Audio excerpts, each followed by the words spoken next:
Roll call 219 here, and it's turkey season. Turkey season's coming up. I want to talk about this call here. This is from HS Strut. They make a ton of different calls, decoys, so on and so forth. There's a huge market for these products. A lot of people use them. A lot of people are successful with them. There's three types of calls that I see a lot of people use, and I'm not like excellent at one of them, which is the mouth call. I highly suggest people practice their mouth calling when it's turkey season. I've been trying to do it. It's a little bit difficult for me. I haven't been turkey hunting for a long time, but long enough to know that the mouth call is pretty instrumental in turkey hunting. The next one that you have is a box call, and then you have something like this, as they call this a pot. This is what I turkey hunt with. I've come close to being successful in a couple of different situations. Again, here in my area, I don't know how your area is, but in mine, like if you go and try and hunt public, you have to be drawn to turkey hunt. You can't just walk in there like I see a lot of these guys do on the internet and just go turkey hunt. That's not how it works in my area. You have to be drawn for it. So you just can't walk on the public land and do what you want.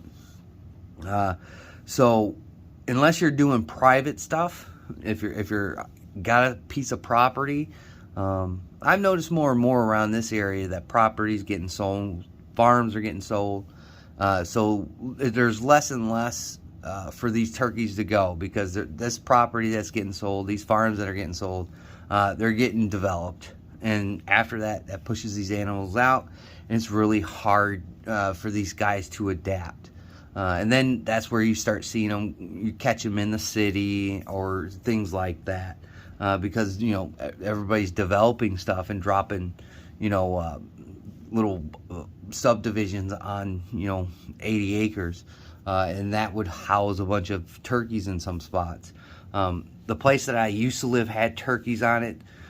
People weren't allowed to hunt in certain portions of that property, so those turkeys almost had like a haven there, and I got to see turkeys born and walking through the property there, which was really exciting. So then I started to turkey hunt a whole lot more, and it became addictive. I've been burning a tag every year. I haven't shot a turkey yet. I've come awfully close a couple of times. But again, you're really going to have to find a spot in my area where, these birds aren't going to be disturbed and the predator, count is pretty low, especially the nest raiders and all that jazz. But with this turkey call, what I like about theirs is it would show you how to do different calls. And when you're starting off, if you ain't been doing this for a while like me, you had to start somewhere, and I started with this. It's worked. I will say that. There's just certain elements to turkey hunting that you got to understand. You got to be still, little to no movement. Some people don't think turkeys are that smart. I'm going to tell you right now, they're smarter than what you think, and they have really, really, really good eyesight. So moving around, fidgeting around, that'll give you up right away. And then, back to calling. You got to sound realistic, somewhat realistic to these turkeys, or they're just not going to bite. They're not going to come in there. They're not going to give you an opportunity to harvest them. So practice makes perfect, in my opinion. And I've been practicing. You can ask Cindy. She yells at me all the time. The dog gets going a little bit when I start doing the turkey calling, practicing, because I always want to practice to be good. Never going to be the greatest, but as long as I'm good at turkey calling, I'm going to have a better shot of being successful in harvesting one of these birds. Again, this will show you different calls, and as you get familiar with it, as you get better, as you start learning and experiencing it, you can take this off here like this, and then you can just go into the woods or wherever you're going to hunt on public land, if you have that opportunity, and you can go in there. without that cover on there. But I think that cover sometimes benefits me a little bit. I was hunting in the rain one time, and the only thing I'll say about slate calls, if they get wet, that's going to really diminish your chances of using this effectively. That's why I say get familiar with the mouth call, the box call. Those are other options when weather conditions work against you. This slate call got wet a little bit, and it was really miserable to work. So instead of trying to fidget around, get this thing dry, I would use my box call, and things like that. I would resort to something else that would take a little bit of the weather that was coming down. That way I could still gauge where the turkey was coming from, so on and so forth. Maintenance for these are pretty low. Now, they do make different types of these calls. They call them pot calls. They make them in slate. They make them in glass. I've even seen some like plastic type ones on the shelf at work. So there's a lot of different ones. Whichever one you feel more comfortable with. Maintenance is easy with these. All you have to do is take the cover off, and I use one of those like SOS pads or one of those steel wools, and I'll just run it across there. There's a certain direction you got to do it in there so you can get the right tone out of your call. And then you can get all kinds of little different, these little wooden pieces here. There's tons, and they're made out of different material, different woods. So there's a lot of elements to this stuff. But this is one of the basic calls, and it can help you, practice by telling you what to do. And then when you get to that point, when you're learning the yelp and you're getting better, and you can start, working your calls in there, or your purring calls, your purring calls, or, your stout clucks, man, your stout clucks. I've seen turkeys out in the wild, especially when I lived at the other place, and heard them and watched them, as they, came through the woods by the house, and listened to the calls that they made. Your slick calls like this, will help you. I'm trying to be quiet here, so the dog doesn't start barking.